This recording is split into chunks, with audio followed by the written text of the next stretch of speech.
Hello and welcome to the Redmen TV. It is the Instant Match Action. I am joined by one Jonathan Higgins. Jonathan, hello. What an incredible atmosphere first 20 minutes of that game today. Yeah, absolutely. As you can still see, the sun is still hitting the rocks here, and that led to a complete party atmosphere. It's a huge crowd. It got down early to the ground, and the place was thronged. All the pubs around were thronged, and that was reflected really by the atmosphere before the game, and then the performance on the pitch kind of reflected that again. And we got the opening goal, and we looked like we were playing good football, but then it was those couple of moments, those fateful moments, that couple of moments that would live with us for a while really, as we look to the long summer where Brighton had taken the lead, and let's not go into that. But after that there was a flatness in the crowd, and then as a result that kind of edged its way onto the pitch. And I think the emotion of the whole occasion, the emotion of midweek and everything just kind of got too much, and to be honest we kind of hung on for large periods, and that Wolves were the better team I thought after that. Really? I disagree. I thought for a couple of periods. Yeah, I think a couple of periods, certainly, 5-10 minutes here and there, and certainly after that second goal, the Aguero goal, I think it was, or maybe it was Laporte, something like that for Manchester City.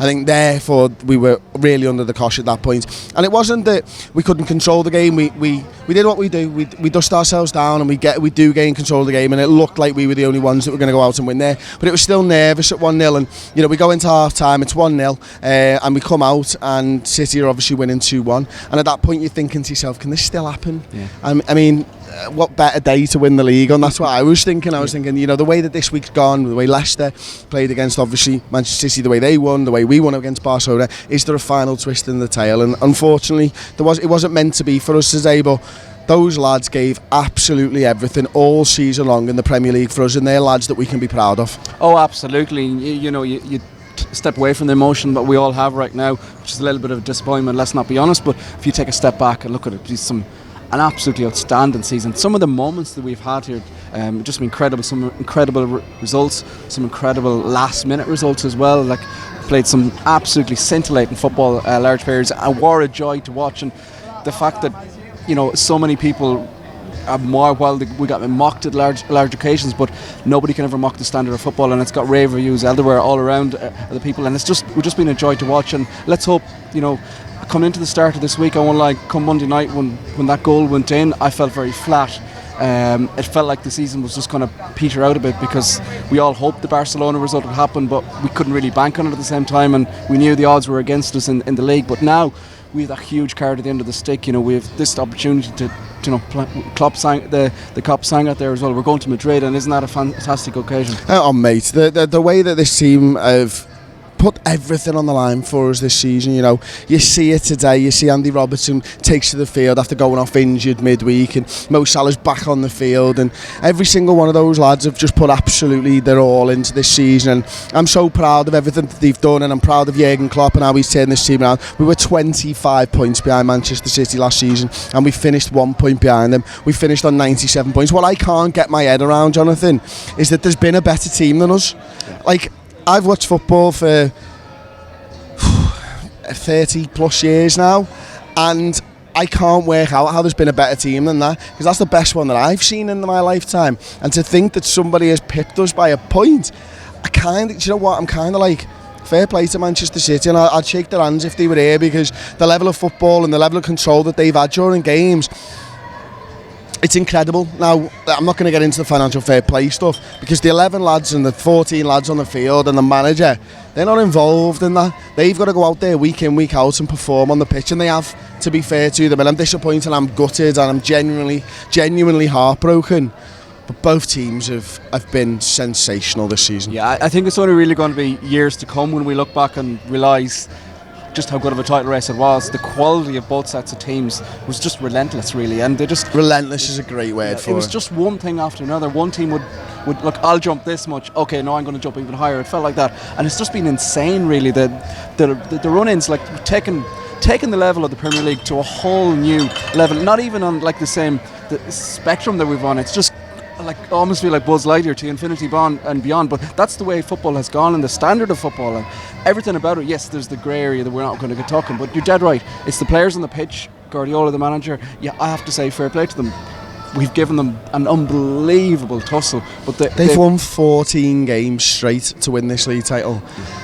That's just stupid, isn't insane. it? It is. It's insane. It's like your PlayStation football or whatever you want to call it. It's almost like it's not real life. The standard has been that good, and yeah. Look, the standard of football in the Premier League has never been as high. I think that's the best way at the top end. And 97 points is insane. 97 points. And not win the league is even more insane. And listen, you mentioned that 97 points. We've not won the league. We've got 2 of the top goal scorers. We've got the Golden Gloves, and yet we still haven't got the friggin' league title, which is all that we want. I'd swap them all, and every single person watching this would obviously swap them all. It's funny, like when they were doing the awards at the end of the pitch, at the end of the game there, and I was looking on, and it's like that came into my head. What more do we bloody have to do? We've had weaknesses like if we take a step back very, very briefly to last season, and where the huge weakness we had and was exposed really in the final was the goalkeeping issue. Look how many big saves Alisson made today. Look how many, look how many big saves Alisson made all season. We've had the defensive issues. We've got so much. It's not just Van Dijk. We've got so much better as a defensive unit. It's an all-round. Like, I'll rephrase it. Like, it's like, where do you improve that team? Listen, I think the only answer to that is squad depth. I don't think you can. Well, maybe you can improve a midfielder here or there, but we've got Ox coming back in. He'll improve the midfield, I think. Fabinho's going to get a season better. Kite is going to get better. We saw the end of him recently. He obviously picks up his injuries. The front 3, I don't think you can improve on. Alexander-Arnold can improve. Robertson, I'm not sure he can improve. And the 2 centre halves, well, for how good they've been, they've still only played 20 games together, Matip and Van Dijk. Gomez and Van Dijk have played a few games. So I think the back 4 can still get even better. The spine of the side's going to get a year older, another year experience. It's the start of a cycle, Jonathan, isn't it? This is the start of something special for this Liverpool side. And not only that, I'm talking like it's the end of the season. It's not. We've got Madrid. Yeah. No, absolutely. But just to go back on that point there as well, we finished kind of, I'd say in my lifetime, I can remember 2 times we finished second. And both those were kind of almost like freakish, because the Rafa was kind of coming towards the end, but we still didn't. It was still a squad that needed a lot more improvement compared to what they were competing against. The Brendan's team, we just pretty much went flat to the mat and we fell over the line. But everything after that fell apart. Very, very badly apart in the case of the Brendan's team. This isn't going to happen here. There's so many players here in their prime and going to play their best football in years here in front of us. And as you said, they're only going to get better and better. And it's not as if we go into the summer sales. I don't think even if Jurgen had the opportunity and the chance to, I don't think he wants to spend much with this team. Obviously the sprinklings here and there, you can argue. Particularly, we might need another striker. Origi's come on and being the fairy tale, but I think we definitely do need more depth up front for one of the 3 comes in, and maybe one of the wide player if Mane or Salah gets injured, because we've been relied on them a lot. And to be fair, they've played a hell of a lot of football, and we've been kind of lucky in certain extents, and that's probably credit to the sports science and everything Jurgen has brought in. But you would like a bit more depth, and I think that's where, if I can put one point where City have come through, it's been that little depth, because they've had big injuries and they've still managed to. But I think the thing that we've done this season is we've allayed the fears that if you come into Liverpool and you're maybe not a first team and maybe you're not that 1 to 11 player, we can still go far in other competitions. I think the big thing for me recently with Manchester City is they're going to go far in competitions now. They've obviously won the League Cup, they're in the FA Cup final, they've challenged to the quarter-finals of the Champions League. You'd go there happily as a squad player, whereas I think this Liverpool side for the last couple of years, where are they going to do? Can they do it in more than one competition? And now you're looking at this Liverpool side from the outside going, well, they've reached the Champions League final, they've took it to the last day in the Premier League, and next season we need to improve in the cup competitions, and we'll be looking to sign those players who can really add to that squad depth. Yeah, absolutely. And that's one thing that I was we couldn't help but feel a little bit disappointed towards the end there, but as the clock was kind of counted down and the game was kind of weathering out a bit.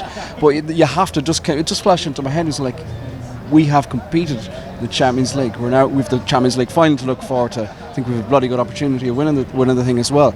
We've taken the title, which we haven't done in absolutely ages, to a realistic battle to the last day of the season. So we're 60 minutes away from winning the league title.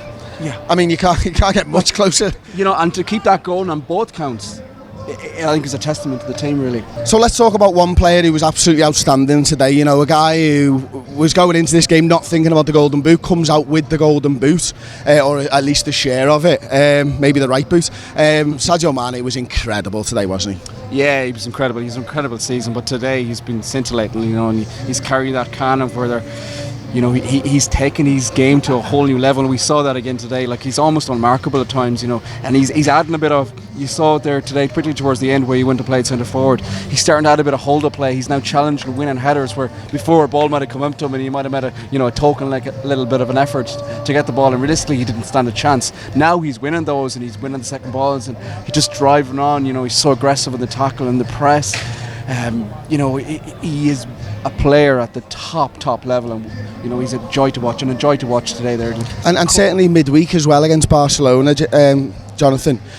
He didn't have his two mates there, and yet he was the guy who was so dangerous, and that's what he's done all season long, isn't it? Yeah, I was so impressed, particularly the opening half midweek here against Barcelona, because as you said, he's probably the player that, for some strange reason, he gets the less praise, I think, out of those that group of three. But he had to do it, all those, and did not just do it. He was incredible. He got the ball and he just have a watch back of the game. Watch the amount of times in the opening 10-15 minutes where he gets the ball in the left channel and his head down and drives at them and like creates absolute havoc. You know, he carried that fight. He got the game by the scruff of the neck and was incredible. And he has taken his game. You know, he's a player that when we signed, I was like, really? How wrong was I? Oh mate, what a game, what a day. We went to win the league title, but we can't be disappointed. We've got obviously a massive game in Madrid against Tottenham Hotspur. Jonathan, thanks very much for joining me. Like the video. If you're watching this or listening to this, I should say, on iTunes or Spotify, give it a rating, of course a 5-star rating, and tell all your mates about it. Thanks very much for watching. Thank you for joining us this Premier League season. It's meant the absolute world, and we'll see you next time on the Redmen TV.